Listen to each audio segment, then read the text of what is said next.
Yeah, 1-800. We begin with a developing story happening right now where people driving along I-275 in Tampa once again are having to deal with closed lanes, road work, and traffic backups. These pavement repairs turned into a huge nightmare for drivers over the weekend. Good evening, everyone. I'm Linda Hurtado. And I'm Jamison Euler. Right now, all lanes of I-275 are open in Tampa, but that could change at any moment like it did this afternoon. Let's get right out to our John Thomas, who joins us live. John, what's going on out there right now?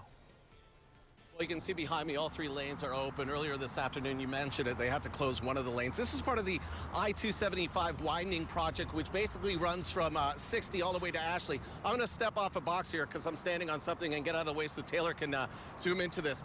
That's the area that is the issue right now. What's happening is as they're working on the northbound lanes, they have to move that northbound traffic off that area, and they're moving it into the southbound lanes. But as they're coming over that little bridge area right there, that's new asphalt, and that asphalt is causing all the problems. Construction meet chaos. These shots from Action Air 1 just this afternoon after FDOT announced once again one of the northbound lanes closing on I-275 between West Shore and Lois.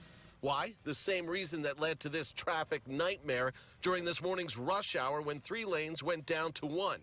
At issue, as they work on widening I-275, they have to shift the northbound traffic onto the southbound side over newly laid asphalt, which is at fault. Was not holding up, causing potholes, and obviously a situation where we couldn't let traffic keep going over that for safety reasons. So this morning, when 3 lanes were supposed to be open at 5:30 a.m., there was only 1. And this afternoon, they only had 2.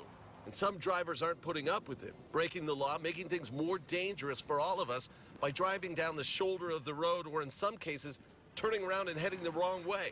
So how long will this last so we don't get a repeat of this Sunday to Monday time lapse tomorrow? We want to make sure the pavement is as good as it needs to be, and if that requires taking some of the asphalt out and replacing it tonight, they'll do so. But again, they should be off the road by 5:30 in the morning. That process has already started, and hopefully it ends well before rush hour tomorrow morning, because no one wants this again, not even the contractor, because it could cost them. That's very well a possibility because they have penalties built into the contract for being late in picking up lane closures.